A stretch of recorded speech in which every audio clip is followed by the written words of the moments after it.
South ఇండియాలోని అతి తక్కువ ధరలకి రత్నాలనందించే ఏకైక సంస్థ 6JVR. పెళ్లికి బాజా మోగింది, కుమారి శ్రీమతి కానుంది. ఆ పాట మరవరి కోసము కాదు, మన ట్రెండ్ సెటర్ బరెలక కోసమే. తెలంగాణ ఎన్నికల ముందు ఎవరికీ తెలియని ఈమె ఒక్క నామినేషన్తో తెలుగు స్టేట్స్లో ఫేమస్ అయిపోయింది.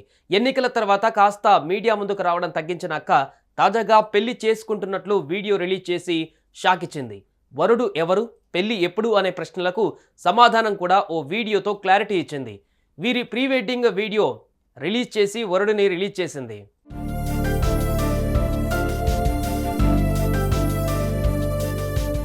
బర్రెలక్క అలియా శిరీష అక్క ఇది వరకు ఎవరికీ తెలియదు, కానీ తెలంగాణ ఎన్నికల పుణ్యమా అని అందరికీ తెలిసింది. నిరుద్యోగుల కోసం ఎమ్మెల్యే అయ్యి వారికి ఉద్యోగాలు వచ్చేలా చేస్తానంటూ కొల్లాపూర్ నుండి నామినేషన్ వేసింది. ఆ తర్వాత మీడియా చూపు ఆమెపై పడింది. ఫలితంగా ఫేమస్ అయింది.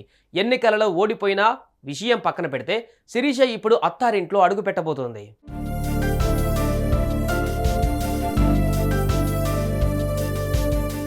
మార్చి 28న శిరీష వెంకటేష్ను పెళ్లి చేసుకోబోతోంది. వెంకటేష్కు శిరీషకు ఇదివరకే పరిచయం ఉండగా అది పెళ్లి పీటల వరకు వెళ్ళింది. తాజాగా శిరీష రిలీజ్ చేసిన శుభలేఖలో అన్ని డీటెయిల్స్ తెలియజేయగా ఇప్పుడు మరో తన ప్రీ వెడ్డింగ్ వీడియో రిలీజ్ చేసింది.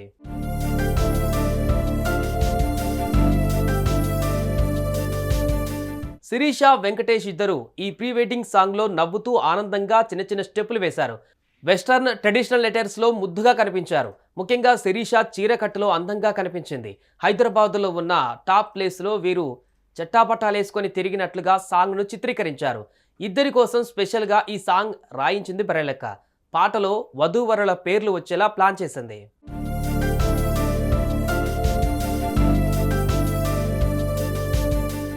శిరీష ఫైనల్లీ పెళ్లి చేసుకోబోతోంది. కొత్త జీవితంలోకి అడుగు పెట్టబోతోంది. ఇక ఈ విషయం తెలిసిన బర్రెలక్క ఫాలోవర్స్ ఆమెకు కంగ్రాట్స్ అంటూ కామెంట్ చేస్తున్నారు. ఇక బర్రెలక్క వెంకటేష్ను పెళ్లి చేసుకుని హ్యాపీగా ఉండాలని, నిరుద్యోగుల కోసం ఆమె చేస్తున్న పోరాటం కూడా ఆగకూడదు అని అంటున్నారు. మీరు కూడా మీ విషెస్ను కామెంట్స్లో బర్రెలక్కకు తెలియజేయండి. సుమన్ టీవీలో మీ పర్సనల్ అండ్ బిజినెస్ ప్రమోషన్స్ కోసం కింది నెంబర్కి కాంటాక్ట్ చేయండి.